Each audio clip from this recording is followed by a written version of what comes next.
Today, we're going to learn the truth about Grimms Fairy Tales. Starting lesson in 3, 2, 1. Okay, here's the deal. Let's learn! In the year 20XX, a pandemic spread across the land. But when educational doors closed and communities practiced social distancing, CFI 70's language and literature teacher was still up for the challenge. Join Mr. Strother and his amazing quarantine! Read alouds, news articles, comic books, writing activities, greyhounds, kids who don't even go here, flavored water, dad jokes. You are now joining Mr. Strother's Quarantine. Welcome back, ballers and scholars. Here we are, week 2, day 1, and that means read aloud.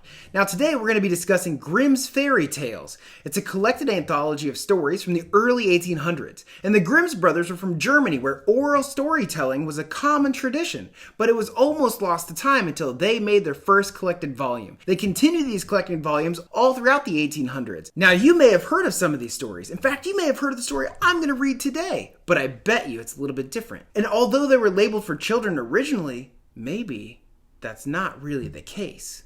Now, this is an ordinary human child. I made this one, and I bet he can handle this story. Or can he? But in order for us to start this off right, I invited a professional, someone who actually lived in Germany, my dad. All right, Dr. Strother, thanks for joining us today. During your years in Germany, did you ever hear German folklore referenced, and in what regard? Was it adult settings, or was it just for children? And from what I've been able to research, the stories are labeled for children, but were actually more of a preservation. As a young man, I lived for 3 years in Germany. I lived for a year and a half in the southern part of Germany called Bavaria, and for a year and a half I lived in the northern part of Germany in Schleswig-Holstein, just south of Denmark. It was there I gained many close relationships with Germans of every demographic group.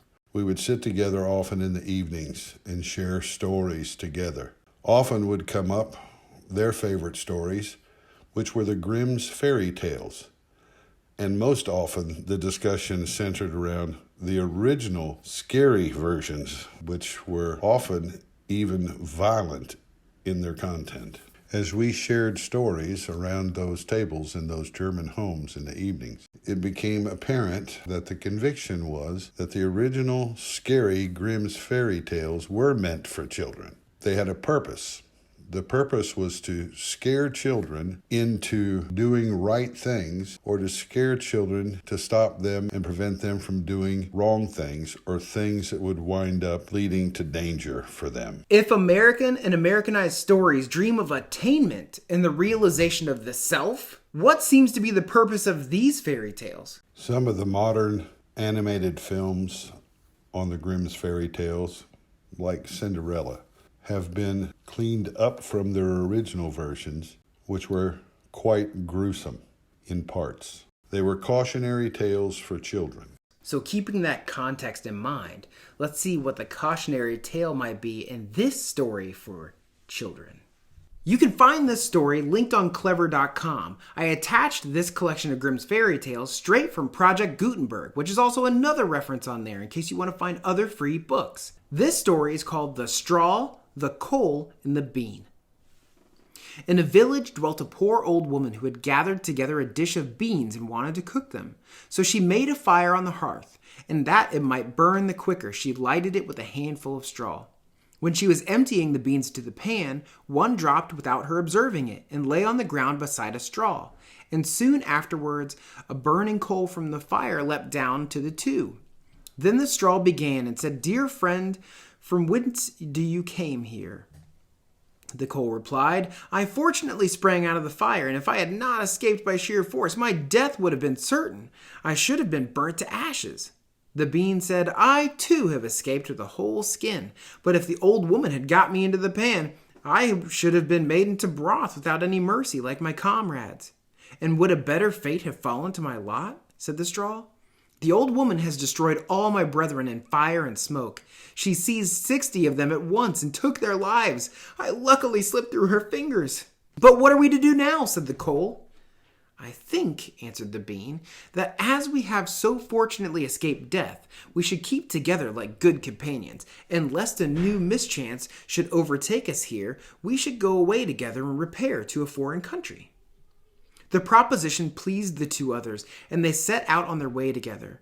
Soon, however, they came to a little brook, and as there was no bridge or foot plank, they did not know how they were to get over it.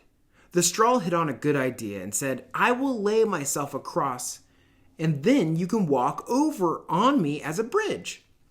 The straw therefore stretched itself from one bank to the other, and the coal, who was of an impetuous disposition, tripped quite boldly on to the newly built bridge.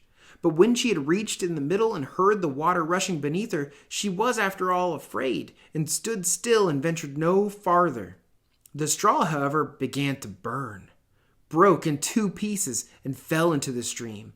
The coal slipped after her, hissed when she got into the water, and breathed her last. The bean, who had prudently stayed behind on the shore, could not but laugh at the event, was unable to stop, and laughed so heartily that she burst. It would have been all over with, likewise, if, by good fortune, a tailor who was traveling in search of work had not sat down to rest by the brook. As he had a compassionate heart, he pulled out his needle and thread and sewed her together. The bean thanked him most prettily, but as the tailor used black thread, all beans since then have had a black seam. So if we consider the standard that we talked about at the top, RL3.2, analyzing a particular point of view or cultural experience in a work of world literature, how it reflects heritage or traditions or attitudes and beliefs, what does this say about German culture in the early 1800s? What was important? What was detrimental? Why did some of them lose their lives? What was that telling children at the time? Was it friendly? Was it dressed up in a Disney cartoon? Ooh, not really. Kind of scared me a little bit. But did you survive? Are you okay, child of mine? Yes, I am okay. Well, I guess we're okay this time. But if you venture through, some of these are pretty dark. We have one final message from my dad. He wants to teach you a phrase in German. So if you desired to say, have a great day in German, then you would say these words. Ich wünsche Ihnen einen wunderbaren Tag. Ich wünsche Ihnen einen wunderbaren Tag. Have a great day.